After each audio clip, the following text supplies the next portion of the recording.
Okay, we're learning Lil Nishmas Devorah Bas Avram Yeshua, Rabbi's mother-in-law, whose yahrzeit is tonight and tomorrow.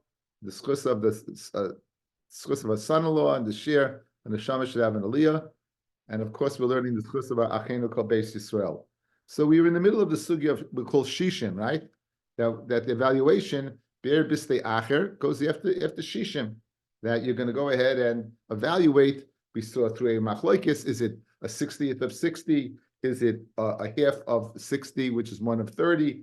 Is it 60 connected one thing? That was machlokes Rabbi Yosef, Rabbi Chanin, Rabbi Yanayan, Chizkiya. And then we got into the sugya of, we wanted to say that maybe that only exists by niskei mammon. It doesn't exist by niskei gufay. That if the Adam Amazik does the damage, if he goes ahead and does the damage, then you would not go after shishim. And the raya he brought was from a case where an Adam destroyed a vineyard, and the Chachamim said that you're going to go ahead and connect and collect based upon what it was worth, what it would be worth. And we saw a bunch of different shittas. And we said over there, and then we brought the same case by an animal, where an animal destroyed a tree. And we said, obviously, by the animal destroying a tree, it's speaking about shishim, but it never mentioned shishim. So just like they didn't mention the evaluation I got shishim by the animal, they didn't mention the shishim by Adam Hamasik. But Eino Chinami, Abaya said you would pay. So now that we're up to Nun Tesam and Aleph, and one of the shittas we saw yesterday was Rabbi Galili, who said if the animal damages something, you wait till it grows up to see what it would have been worth. It ate something. Let's see a corollary of the same thing, and that's what you would pay. So Amma Abaya, Rabbi Yisrael Glili, we're about 12 lines down, 2, 4, 6, 8, 10, make it 10. Amma Abaya, Rabbi Yisrael Glili, Rabbi Yishmael Amu Davar Echad. Rabbi Yisrael Glili, who yesterday said that again, what you evaluate what it will grow into, agrees with the same thing as Rabbi Yishmael. They say the same thing. Rabbi Yisrael Glili Hodam Moran, as we said yesterday. Rabbi Yishmael the Tanya. Meitav Sadeu, Meitav Karma Yishalim. Now we had this Gemara earlier in the Masechta. So what does the Masik pay? If he pays Karka, he pays the best of his land, right? Meitav Sadeu Shal Nisik or Meitav Karma Shal Nisik. The valuation goes after the Nisik, whatever the Nisik is. Rabbi Kiva Oimer Loiba Akosa Belo Ligwes Nizikim in Idius, that you collect Idius. The Kavachaima Le Hegdish. And Kavachaima Le Hegdish. You remember we had a bunch of what exactly is the case speaking about. It's speaking about the idius of the nizik is worth the ziburius of the masik. According to that, the Rabbi Shmuel, that the masik can pay his ziburius because it equals the idius of the nizik. According to Rabbi Kiva, he's going to have to pay what? He's going to have to pay his best. That's what we saw then. And V'loi Tema and Karev Idi Baravin, and don't say the case there to ascertain exactly what you're paying is like the case of Rabbi Baravin. The animal ate a row between the rows, and we're unaware, and we wanted to say that's what you pay meitav. In other words, you're misupik whether it ate a good row or a bad row, and we wanted to say no, you pay good. Why? Because we said the kum shlim shmeinama b'meitav dekahashta, pay what you have now. My time, why? My time, because I might see mechaber love a raya. If you're in doubt exactly what you ate, then it's a din of might see mechaber. So you don't say automatically go to the best. Good. Ella, what is it speaking about? That you pay meitav? The meitav l'kamei. That you'll pay the meitav what it will be worth. Umayniu ki hechi the salik. So this is Rabbi Yishmael saying ki hechi the salik, when it will be harvested, when it will be removed, that's what you're going to pay. So again, similar to Rabbi Yosef Galili, the evaluation of the nizik is going to take place based upon what this thing will evolve into the future, what it'll grow into. So we see Rabbi Yosef Galili and Yishmael say the same thing. Tosfos brings, you skip the whole point of Gemara here with the idiots, the nizik, the ziburius, and the mazik. That was the case, and you'll see Tosfos yourself if you have time. Amamar. Shimon ben Yehuda, Imam Yishum Reb Shimon. Okay, going back over the Mishnah. Let's go the Brisa. Let's go over the Brisa, guys. Let's go to the top line. Achlas smader, the top of the daf. If you ate fruit that just began to ripen, we view it. We view them as fully ready to be harvested fruit. So we don't view them in the early stage. We view them in the later stage. The Chachamim royin kama yafa v'kama yafa. We say how much the field is worth with it and without it. Rabbi Shimon ben Yehuda, Rabbi Shimon, b'medem amurim, bisman she'achla lule gefanim v'yichlurit einim. When do you go after the field and you evaluate how much the field is worth with it? Is only when it's speaking about shoots that are not formed at all. So, example, lule gefanim are grapevine shoots. There's no fruit there. V'yichlurit einim are fig shoots, but there's no teinim there.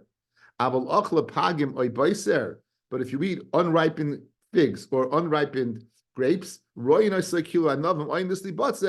will view them as anovim that are going ahead and ready to be what? To be okay. So now it's back by us. Now with that in mind, Amar going back over the Baisa, that you'll go after the field and not after you'll evaluate how much the field is worth it with it or without it. You ate shoots. In other words, you didn't eat any existing fruit. Hasmada, which is the beginning of the fruit process, it is this fruit. Then we'll view it what as something that's ready to be harvested. We'll view it as what as something that is ready to be harvested. Correct? No, it's guys the inference. When do you go agav the field? It's only if it's non-fruits, it shoots. But if it's smadar, which is already a fruit, then you would go ahead and view it as it's a finished product, correct? What happened in the next sentence? Ema Seifa, Achla Pagama Boiser. Now, Smadar and Pagama Boiser are all the same. So, Pagama Boiser, Haroy Noisai Kila Novim Vaidasli Botser. Hasmadar, Mashma Smada, Roy Noisai Kamu Yafa, Vikamu Yafa. So, you have a problem. The inference from the Resha and the inference from the Sefer are sliced to each other. The inference from the Resha is, when do you go ahead and compare it to the field? That's if it's not a fruit. Mashma, if it's a fruit like smadar, then you would go ahead and say we view it as what it'll be worth when as if we view it as damaged when it's fully grown. In the next sentence, you say, well, it's got to be pagim, it's got to be unripened figs or boiser or unripened grapes. Now these are all the same as smadar. Yet it's mashma. Only then do we say we view them as what they will be like when they're finished. Smada mashma. You're going to evaluate agav the field. So you have an inference from the Resha and a possibly statement from the Sefer that are sliced from each other. On that, the Gemara says, Amar Avina korach v'tani. Go ahead, bind it together, and learn the following. We're going to add a word. Bidmed mamurim. That's when you're going to go and say what the field is worth before, with it or without it. Therefore, you added that word, guys. Okay, guys, look. So now go back. Go back to the top. 4 lines down. Rabbi Shimon ben Yehuda Omer, Mishum Reb Shimon, that you're going to go agav the field. Is bisman shachla lule gefanim v'churitainim. Good, but mashma smagar you would go after itself. Aval achla pagim u'boiser. So now put in the word smadar, guys. Aval smadar pagim u'boiser.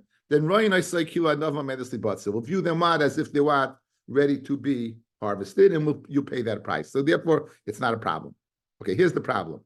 If that's the case, that you said we'll view smadar as something that is viewed as ready to be harvested, and this is Rabbi Shimon saying this, Rabbi Shimon ben Yehuda, look at the top line of the Gemara.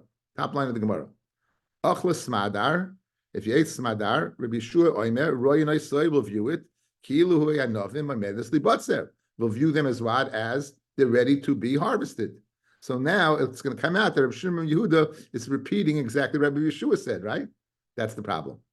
The way we're learning now by adding the word smada to the pagim and the baiser and saying that smada will pay based upon the valuation as if it's a finished product. So therefore, Rabbi Lachari is saying the exact same thing as Rabbi Yeshua. Guys, you good? We're all good, guys? Okay. Says the Gemara.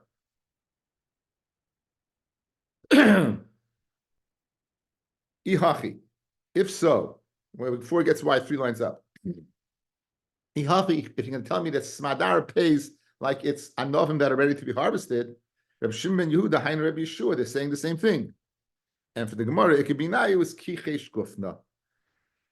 The difference would be, do you deduct the weakening of the vine? The longer the grapes remain on the vine, right, the weaker the vine gets. So now, by taking this off, I'm doing you a favor. I'm not weakening your vine. So when you go ahead and evaluate the smadar, do you take into account that, look, I took it off early, and as a result, it was not on the vine so long, so the vine did not lose its koyach of nutrients, giving nutrients. It didn't lose its koyach. So do you go ahead and deduct that from the mazik? My animal ate what? It ate unripened fruit. You're going to view this unripened fruit as if it's full-fledged fruit. But full-fledged fruit, you would have gone ahead and it would have weakened the vine because it's on longer. By me eating smadar, it's not weakening the vine. So do you deduct that from the tashlumin of the hezek? Good. That's the difference between Reb Shua and Reb Shimon ben Yehuda. One says you make the deduction. One says you don't make the deduction. Good. That's the difference. But I don't know which one is I don't know it's Rabbi Yeshua. I don't know Rabbi Shimon ben Yehuda. Good. I don't know which one it is. But that would be the difference between the two. So Abaye Omar, Mesaime. No, I know exactly who it is. It's Rabbi Shimon ben Yehuda would say you make the deduction.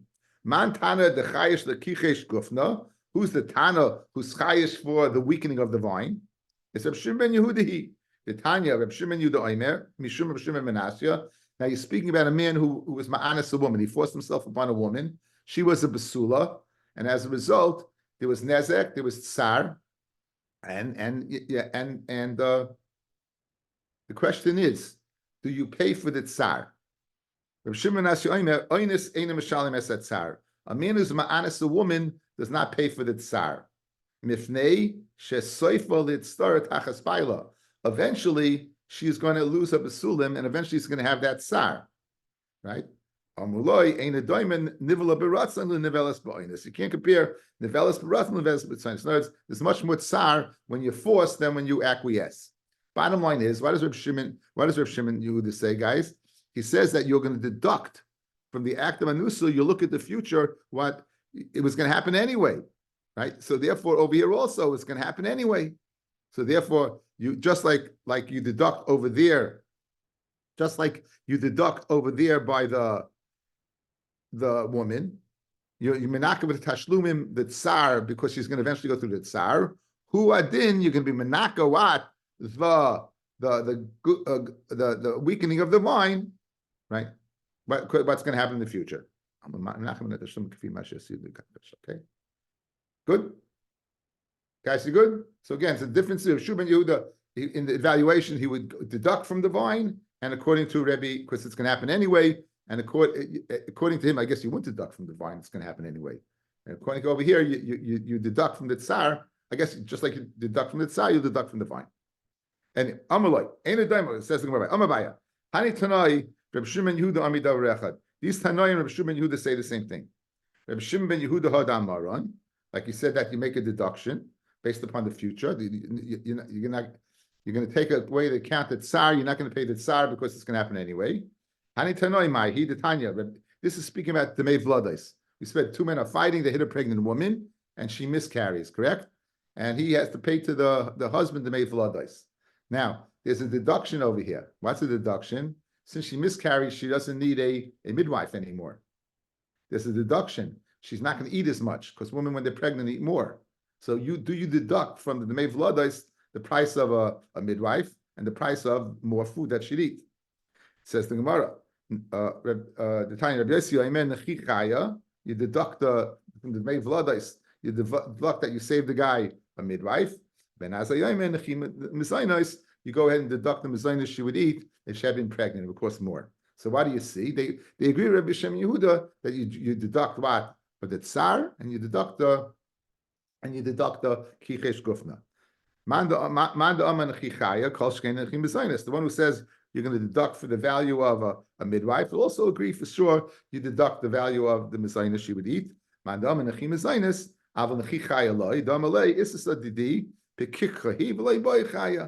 wife is a pikeach. She knows what this week's parsha that Rabbi Avi that kichayis heina that they give birth, they're chayas, right? They're like chayas, they don't need a midwife. So therefore, you won't make the deduction because it's possible that what, and then save you anything because you wouldn't use the midwife anyway. Now, how do we get into this, guys? by niskei gufoi, if a man does damage, are you going to go ahead and he chopped down a tree, right? He chopped down a tree, and there was there was 3 trees that were worth altogether. They were worth mea zuz. They were worth 100 zuz. The Reish Galusa paskin what? That you're going to pay for the tree. You're going to pay a 33 and a third. But Nachman said you go agav shishim. So the question is, by niskei gufoi, do we apply the shishim or not? Rav Nachman did, and Rava did not. Says the Gemara. So there was an uvda Rishud, he passing like of Nachman b'shishim, that even by what? By niskei gufoi, even by niskei gufoi, you'll say shishim. Lishnachrina, Rapapa, Rafuna, Rei B'shua, Shamai Dikla, Agav Kitna, the Ara. They evaluated this Dekel, Agav Kitna, the Ara. Places Rabbeinu Peretz says that means shishim. So in other words, they paskin that even by niskei gufoi, you have the evaluation of shishim. V'hilchas Agavasi, the Rapapa, Rafuna, Rei B'shua, B'dikla, the Armoi. The halacha is like Rav Huna Bar Yeshua with the Armenian dekel. There you go after shishim. The halacha is like the Reish Galusa that you'll evaluate it by itself. B'dikla parsa. Look at the last line of Rashi, guys. Dikla parsa choshev hu ma'oid. It's a Persian tree is very choshev. V'nishim b'fnei, and as a result, it'll be evaluated upon itself, not evaluated upon shishim. So again, by niskei gufay, even itself, you see that that a liflik v'lisnei b'didah. It depends on the mazik. If the mazik is a normal mazik, is agav shishim. If it's something that's very expensive, you'll go ahead and by niskei gufay, if it's very expensive, you will not evaluate it agav shishim. Eliezer Zira, Amid Beis, we have Meister with Eliezer Zira. Hayasayim misane uchmei. He was wearing black shoes. The koi b'shuka de Nardoi, and he was going in the streets of Nardoi. Ashkachu de Reish Galusa. The Reish Galusa found him. V'yamalei Maishna hani misanoi. Why are you wearing those shoes? Amalahu the kama vilna Yushalayim. I'm being misabel of Yushalayim.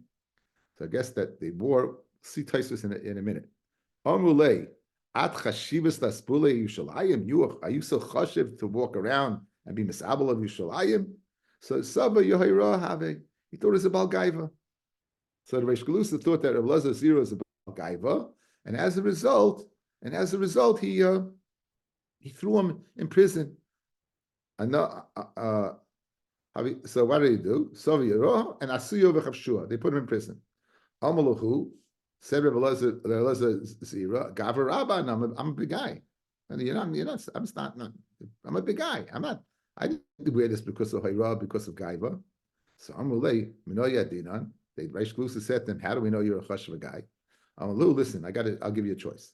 He asan boy minoi milsa. Oh, I know you boy minak milsa. Either I'll ask you something or you'll ask me something, and in the conversation you'll see if I'm an adam gadol or not.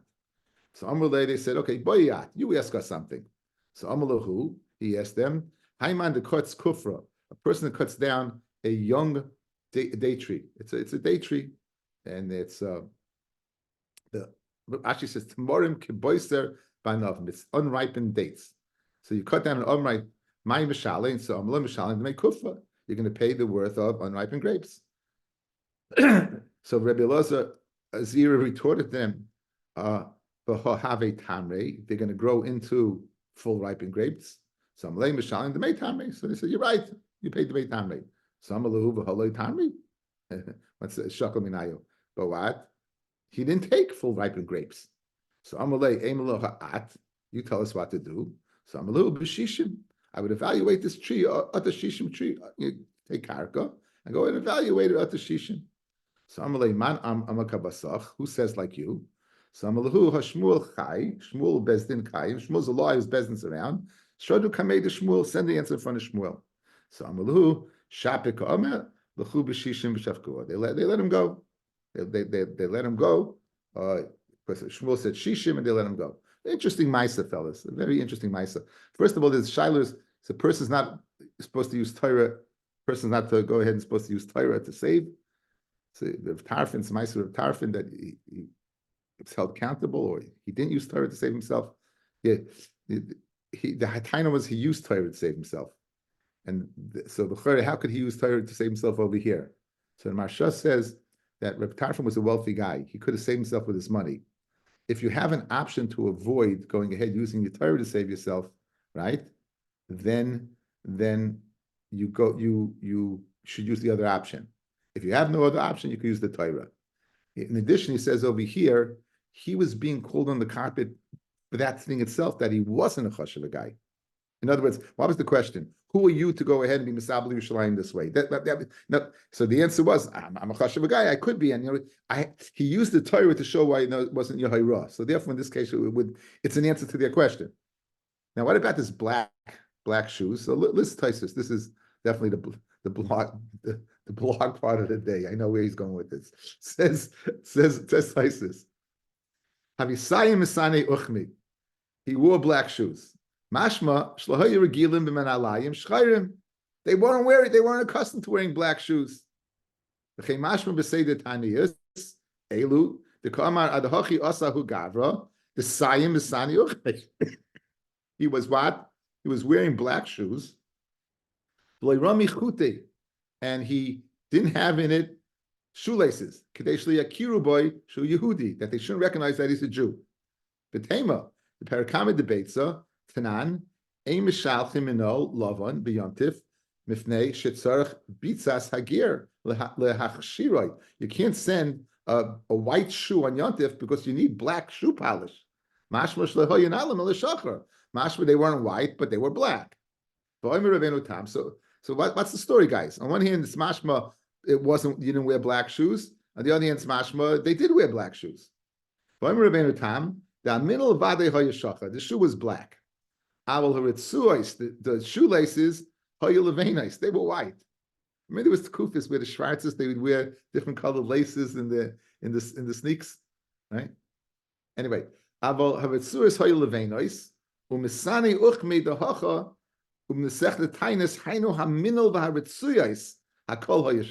it's going not only on the shoe, it's going on the shoelace. That's a sign of Avelis.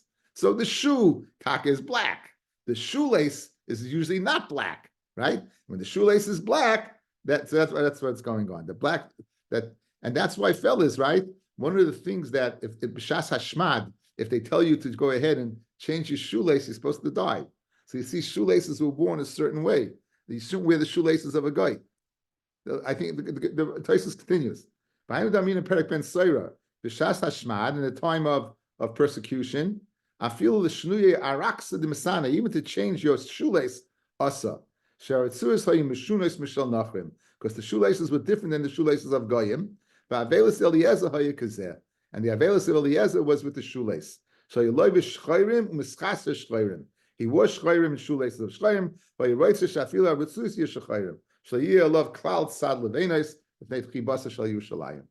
Very interesting digression from Baba Kama, right?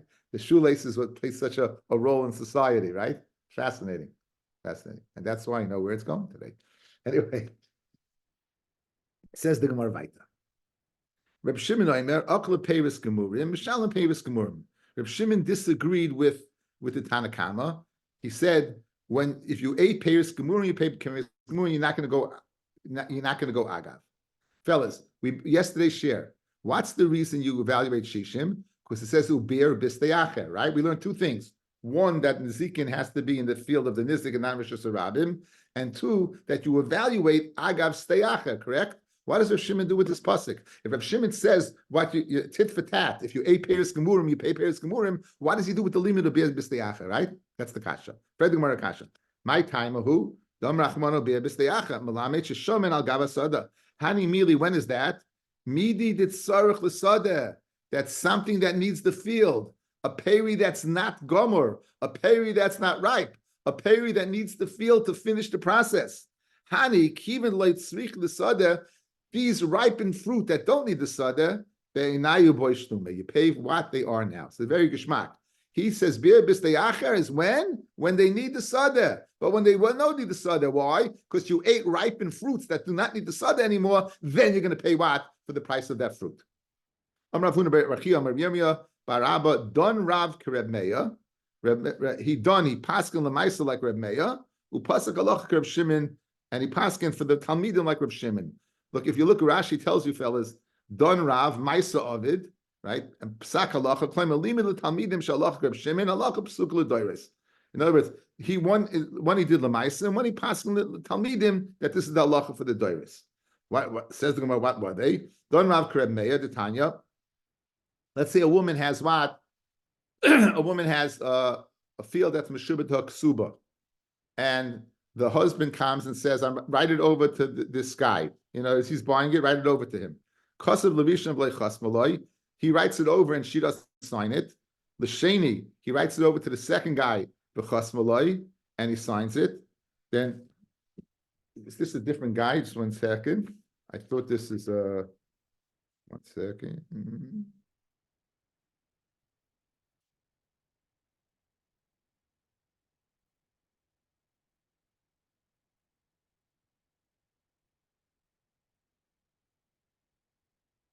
Yeah. Okay. It's like I said, there was two people, the two Lekuchim that bought the field. And the first one, she doesn't sign it over to release her lien. The second one, she signs it over to release her lien. Okay. What's the din? Of the Ksubasa, she loses the lien. Right? In other words, she loses the lien to the second guy. Divrei Meya. Right?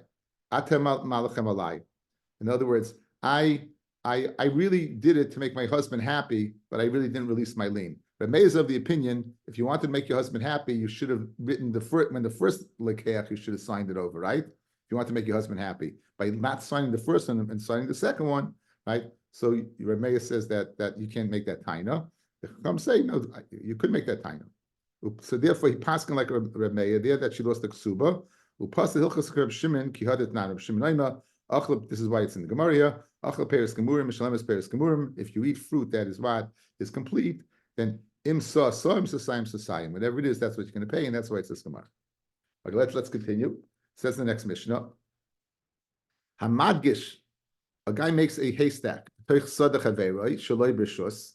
So we had this Gemara earlier, fellas, right? A person brings his peiros into another person's shaloi b'rishus, and that's where we had the machlokes, whether it ate itself to death or it slipped on it. And here he brought the haystack in. So pata, the balasad is pata from paying. He didn't have a right to bring it in there. Then and if the animal gets damaged, bala gadish chayev, the person is going to be chayev. Right? Then hidgish, birishus, then balasad chayev. And if he goes ahead and put in rishus, the balasad is chayev. Now, we had a machlokes earlier. Does a person have to be mekabel shmira or not? Now, if I say comment to my rishus, what does it mean? It means that I'll watch that while it doesn't damage others, or it means I just won't damage it, right? Says the Gemara over here, it's mashma, that it's understood that you're makabel shmira, because it says over here, if you bought it in rishus, the Baal HaGodesh will be, the Baal HaSada will be chayiv to pay the Baal HaGodesh, even though you weren't makabel shmira. Says the Gemara, lemet tanan delay karebi, because Rebbe is the one who says you have to be makabel shmira. The Rebbe said early on that if a person comes in rishus, actually Kabbalah of Balashal Ishmar until he goes ahead and he's makabel to watch it. So since over here it doesn't say he was makabel to watch it, you just said Stam is chayiv. It must be not like Rebbe. That saying tul is the Kabbalah that I'm going to watch it, and you don't have to say beferish. Rapapa hacha benota bardari askin, and it was speaking here about a general watchman. In other words, speaking b'shas agronois, it's speaking b'shas granary, and there's a general watchman, and he says to bring it in. If he's a general watchman, he doesn't have to say mefurish, I'll watch it. It's understood. He's watching the grain for everybody. So if you bought it there rishus and the shoyma says bring it in, he's of course chayiv. The kivin the amalei, since the balasada said to him ayil v'gadosh, go ahead and bring it in, and he's saying ayil v'anter, he's saying bring it in and watch it. Why? Because there's a watchman over here who's going to watch the field. So again, we had this machlokes earlier. Do you need meferish or not? Chacham said you don't need. Rebbe said you do need. We want to say over here that it's a raya to the chachamim, kashan Rebbe. Rebbe doesn't go according to this way. Says no. Rebbe could agree with this also, since the person watching is a general watchman, and the Balagod said you can bring it in, and there's a general watchman. It's self understood that'll be watched, and therefore, if his animal eats it, you will be chayav. Have a great day to everybody.